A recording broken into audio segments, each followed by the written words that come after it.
2016 এসএসসিতে যেসব শিক্ষক শিক্ষিকারা চাকরি পেয়েছেন তাদেরকে আমার বক্তব্য হচ্ছে তাদেরকে প্যানেলশ্রী উপাধি দেওয়া উচিত।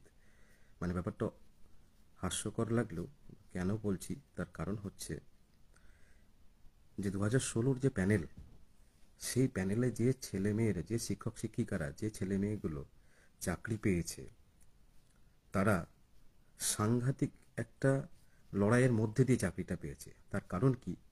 তার কারণ হচ্ছে অ্যাকর্ডিং টু বিরোধী যারা বারবার বলছেন যে 10,000, 12,000, 50%, 60% প্যানেলের মধ্যে দুর্নীতি আছে, যারা বলছেন তাদের মাথায় এটা কেন ঢুকছে না যে যে ছেলেগুলো এই প্যানেলটাতে 2016-তে চাকরি পেয়েছেন সেই ছেলে মেয়েগুলো সেই ছেলে মেয়েগুলোকে বাদ দিতে পারেনি বলে তারা চাকরিটা করছে।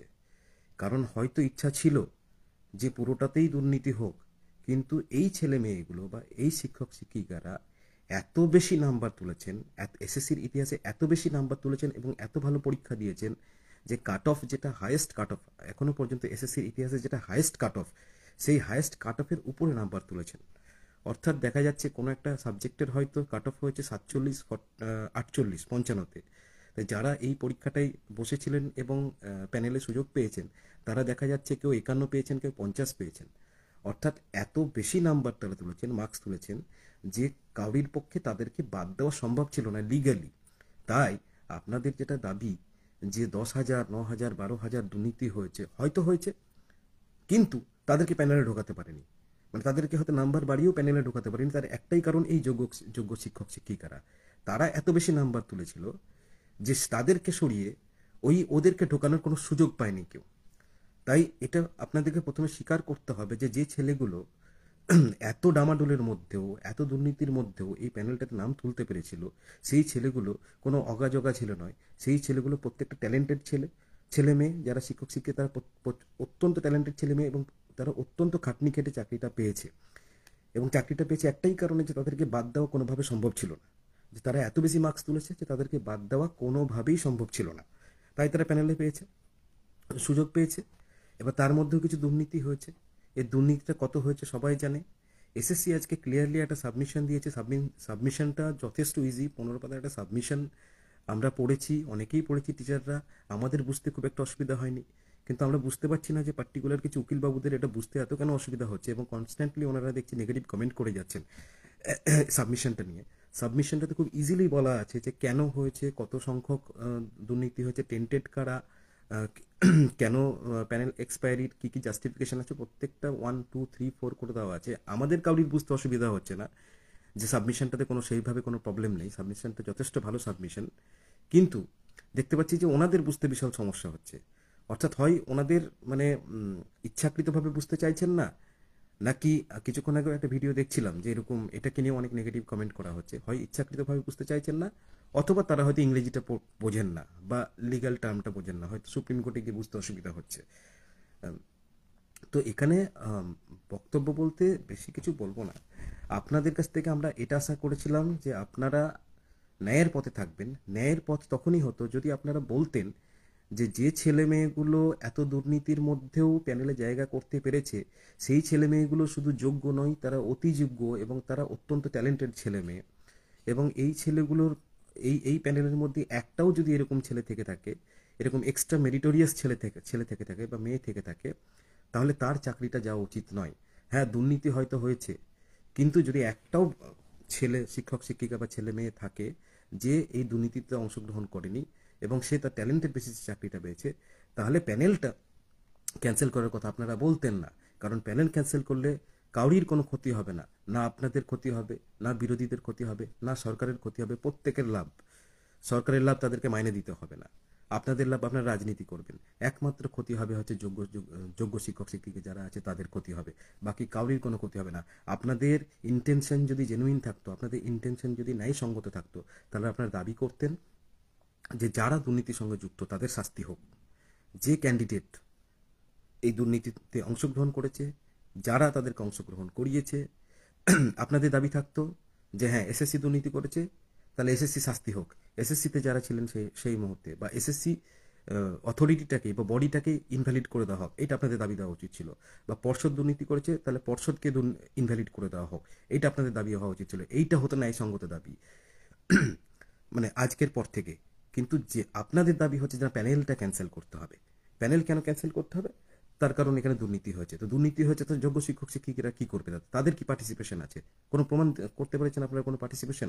আপনাদের মানে এই যে রাজনীতি করার এই যে মানে প্রবল চেষ্টা, রাজনীতি করার প্রবল চেষ্টা, এবং এইভাবে এতগুলো ক্যান্ডিডেট যারা মানে এক্সট্রা মেরিটোরিয়াস, এবং বারবার বলছি যে এত দুর্নীতি হওয়া সত্ত্বেও ওই প্যানেলে সুযোগ পেয়েছেন যারা, তাদের আপনাদেরকে সম্মানিত করা উচিত, পুরস্কার দেওয়া উচিত। আপনাদের ডেকে ডেকে তাদেরকে পুরস্কার দেওয়া উচিত যে এই ছেলে মেয়েগুলো এত দুর্নীতির মধ্যেও চাকরিটা পেয়েছে। তা এরা এক্সট্রা অর্ডিনারি টিচার্স, এদেরকে ডেকে আপনাদের পুরস্কার দেওয়া উচিত। সেটা না করে আপনারা কি করছেন? আপনারা বলছেন এদের চাকরিটা খেয়ে নিতে হবে, তার কারণ হচ্ছে প্যানেলে দুর্নীতি হচ্ছে। অদ্ভুত ব্যাপার, প্যানেলে দুর্নীতি হচ্ছে, যারা দুর্নীতি করেছে তাদের শাস্তির দাবি করুন। কই সেটা তো করছেন না। যে যারা করেছে, যে বডি করেছে তার শাস্তি হোক, যারা এতে হেল্প করেছে তাদের শাস্তি হোক, সেটা তো একবারও বলছেন না। বলছেন যে না, এই পুরো প্যানেলটা ক্যান্সেল করে দিতে হবে। আর আজকের যে সাবমিশন দেওয়া হয়েছে এসএসসির, সেখানে তো এসএসসি তার কি বলবো, এসএসসি যে গাফিলতিগুলো এতদিন ধরে করেছে সেটাকে রেকটিফাই করার চেষ্টা করেছে। তারা ওটা ক্লিয়ারলি একটা সাবমিশন দিয়েছে, সেখানে ক্লিয়ারলি বলেছে কতজন টেন্টেড ক্যান্ডিডেট আছে, সেখানে ক্লিয়ারলি বলা হয়েছে কি কি কারণে প্যানেলের ইয়েটা মানে ভ্যালিডিটিটা বেড়েছে, কি কি ঘটনা ঘটেছিল। সেগুলো আপনারা মানছেন না, সেগুলো আপনারা মানছেন না, এবং কন্টিনিউয়াসলি উল্টো পাল্টা বলে যাচ্ছেন। আপনারা বুঝতে পারছেন না, না কি বুঝতে চাইছেন না, আমরা ক্লিয়ার হতে পারছি না। তবে আমরা এইটুকু শিওর যে আপনারা কেউই চান না যে প্যানেলটায় যোগ্য শিক্ষক শিক্ষিকারা পাক। কারণ যারা বঞ্চিত হয়েছে তাদের কথা যেমন আপনারা বলছেন, তারা বঞ্চিত হয়েছে ঠিকই, কিন্তু আমাদের সঙ্গেও যে বঞ্চনা হবে সেটাকে একবার আপনারা স্বীকার করছেন না। যে প্যানেলটার যদি কিছু হয়ে যায়, তাহলে যারা যোগ্য শিক্ষক শিক্ষিকা যারা বঞ্চিত হয়েছে তাদের থেকে বেশি নাম্বার পেয়েছে, তাদের সঙ্গেও বঞ্চনা হবে। এইটা আপনারা একবারও বলছেন না। আপনারা শুধুমাত্র যারা বঞ্চিত হয়েছে তাদের কথাই বলছেন, এবং সেইটাকে বেস করে আমাদেরকে বঞ্চিত করার চেষ্টা করছেন। এটা প্রচণ্ড বাজে একটা রাজনীতি করছেন আপনারা। এই জায়গাটা আপনাদের করা উচিত নয়। যারা বঞ্চিত হয়েছে তাদের প্রতি আমরা সহমর্মী, তাদের প্রতি আমরা সমব্যথী। হ্যাঁ, যে তাদেরও দুর্নীতি যারা করেছে তাদেরকে সরিয়ে যারা বঞ্চিত হয়েছে তাদেরকে সেখানে ঢোকানো উচিত। এটাই সবারই, এটাই ন্যায়সঙ্গত দাবি, এটা আমরাও চাই।